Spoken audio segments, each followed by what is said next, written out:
Je crois que je n'ai jamais été aussi en colère et aussi triste qu'en ce moment.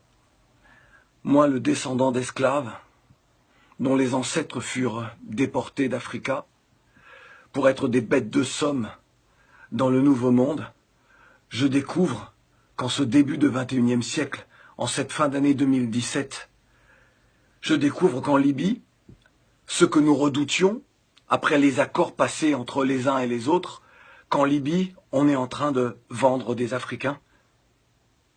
Là, en Libye, on vend nos jeunes qui, parce qu'ils ne pouvaient plus supporter le manque de vision d'avenir dans leur propre pays, ont décidé de partir, de braver le désert, de braver la mer, de braver la violence des groupes armés, de se retrouver humiliés en Europe en arrivant, que ce soit à Lampedusa ou ailleurs.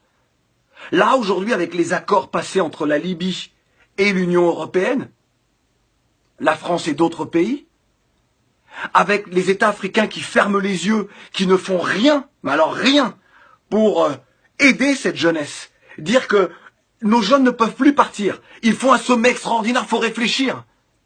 Aujourd'hui, on est en train de vendre, là, des Africains, des jeunes, nos jeunes. On les enferme dans des cages, puis on les vend au plus offrant. Et ça ne vous fait rien. Moi, le descendant d'esclaves, j'ai la haine. Je me demande que faut-il faire.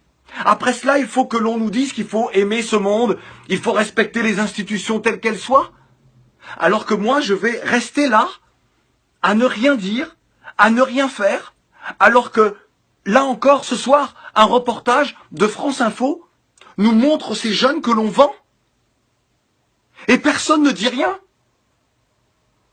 Les dirigeants ne disent rien. Les intellectuels ne disent rien. Les journalistes ne disent rien du continent. Personne ne se révolte. Les footballeurs qui ont les moyens ne disent rien. Vous laissez comme ça les uns les autres se faire vendre. Qu'est-ce que les descendants d'esclaves comme moi peuvent penser, doivent penser?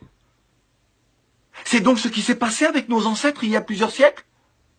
On ferme les yeux. Vous ne comprenez pas ce qui se joue. C'est l'avenir d'une part de l'humanité. C'est l'avenir de toute l'humanité. Lorsque les êtres humains sont capables de vendre d'autres êtres humains, c'est qu'ils s'empoisonnent eux-mêmes. Ils se privent de l'humanité. Lorsque des personnes ferment les yeux sur cela, ils se privent de cette humanité. Ils rusent avec des principes d'égalité, des principes d'honnêteté, de respect de l'autre, de démocratie. Quelle démocratie?